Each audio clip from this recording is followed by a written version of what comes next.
Welcome to the details section of the workouts. This is Jabel, and she is a non-Pilates person who I purposefully selected because I wanted you as a viewer to be able to see how the nitty-gritty of the exercises are broken down, so that you may better see how each exercise may apply to you and your own body. All right, so first we'll start with the 100. So Jabel, you can lie down on your back. Center yourself on the mat, a little bit to the left. All right, now she'll draw her knees into her chest. Yep, keep your knees together. Curl your head and shoulders up high like you're trying to touch your forehead towards your knees, and hold your hands long by your sides. Good. Now, are you able to get your tailbone a little bit heavier in this position? Now lift your chest and keep your shoulders wide. Nice. You can nod your chin down a little bit. And stretch your legs out to a diagonal. So where I placed her, you get to hold this position, isn't it fun? I placed her in a position where she has the maximum support for her back. So her tailbone is heavy. She's connecting into the waist, and she actually feels the base of her rib cage on the mat. Now pump your arms up and down, Jabel, and take a big breath in. And a big breath out. Good. Curl up a little bit higher. And also draw your shoulders back. Yep, so her spine is lifting, but her chest is not closed and she's not gripping into her neck and shoulders. Do just one more set. Big breath in. Press your legs together tightly. Good. Lift up another ½ inch without closing off your chest. Good. Tuck your knees back in, and now you can rest. Great. So those were a few basics for the 100. So this is the half roll back, which is training her how to do certain exercises that involve a lot of back stretch.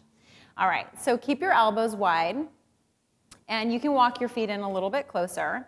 Now round your hips under you so that you go so far back that your arms are straight. Nice. Try opening your elbows up a little bit. The reason I had her open her elbows up a little bit is because it tends to broaden her here and relax her so that she doesn't get grippy in her shoulders. Press your waistline in a little bit deeper. Nice. And what she did by doing that was she stretched out her lower back a little bit more, and she got a deeper abdominal connection. So try to leave your lower back where it is, Jabel, but pull yourself back up to seated very reluctantly. Nice. Go one more time. Round back from your hips. Stay broad across your chest. Yeah, open your elbows a little bit. Nice. Now leave your lower belly deep and pull yourself up. Great. So this prepares her for the full roll-up, which we'll do now. So lie down and center yourself completely on the mat. Flex your feet. Nice. And keep your legs very tightly pressed together. Lift your arms up to the ceiling. So from here, I'm going to ask her to do some similar things that I did in the other exercise, which helps keep her in line and get a deep ab connection and a proper abdominal connection. So feel your body press down into the mat. Nice. So you as a viewer can probably see what changed right in here, which again is important to her to help her understand her best alignment.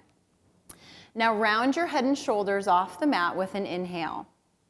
Work the bend in your back as you round all the way forward, reaching past your toes. Yep, she'll scoop out the belly and let her head round in. And the same thing here. Press your shoulders down, but keep the curve in your back. Now round backwards from this section. Curl your back. Curl it, curl it. Nice. And recover your arms overhead, keeping your ribs down. Great. Go again. Inhale, round up. Keep your feet together. Exhale, scoop out your belly as you roll forward. Yep, but press your shoulders down. Nice, feet together. And roll right back down one bone at a time. Bend through your lower back. Fantastic. And lower your arms all the way down by your sides. Great. So we'll move forward into the best alignment that works for every exercise in the series of 5. So scoot forward a little bit, actually, and lie down, centering yourself on the mat. She'll bend her knees back in. all the way in this time. Curl your head and shoulders up. And supposing this was the single leg stretch, stretch your left leg forward to the diagonal. Yep. Bring your right hand to your ankle bone. And stay broad across your collarbones. Pull your knee in very deeply. So I'm going to ask her to do similar things that I did for the 100. So she'll stay open in her chest, yet still curl the spine up. So that's okay to keep your head forward. Do you feel your ribs in the mat heavily? The base of your ribs should have a sensation of weight. And she should also feel her tailbone. Do you feel your tailbone? Great. So inhale, switch legs. As you exhale and pull your knee in, still keep the tailbone heavy, which is trickier to do. Great. So now we'll go into what would be your double leg stretch. So pull both knees into your chest. And the more you pull them in, there's a tendency to lift the hips up. So pull them in deep, but keep your tailbone down and your shoulders down as well. Nice. Stretch your arms out and up by your ears and your legs to a high diagonal. Now curl up a little bit higher from here, open your hands a little bit, and draw your shoulders into your back. There's your position. Sweep your arms into a circle and exhale, pull your knees in, keeping your tailbone down. Good. Give yourself a little break. Head down. You can look from side to side and let your neck relax. Now we'll go right up into scissors. So both legs go up to the ceiling. Curl your head and shoulders up. And reach for your right ankle. Take your left leg to your forward diagonal. Other right. Yep, that right. Now same thing applies. The more she pulls it in, the more the hip will want to lift up. So as she pulls her leg into her, it increases the stretch if she points her tailbone down. Nice. Yep. Now give this leg a double pull, but resist with your tailbone. Switch sides. Pull, pull. Switch sides. Good. Keep your chest broad so your shoulders sink into your back a little bit more. Good. One more set. Grab all the way up at the ankle, a little bit higher. Hold. Drive your shoulders down. Good. And that's her position. Nice. And rest. Great. So those are the basics for your series of 5. Again, the shoulders stay wide, the ribs stay heavy, and no matter what's happening in the legs, the tailbone always tries to find the mat. Okay, so let's go into spine stretch forward, which is another tricky exercise to get just by looking at it.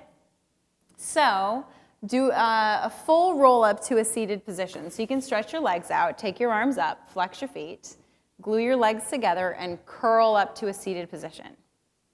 Nice, and sit tall.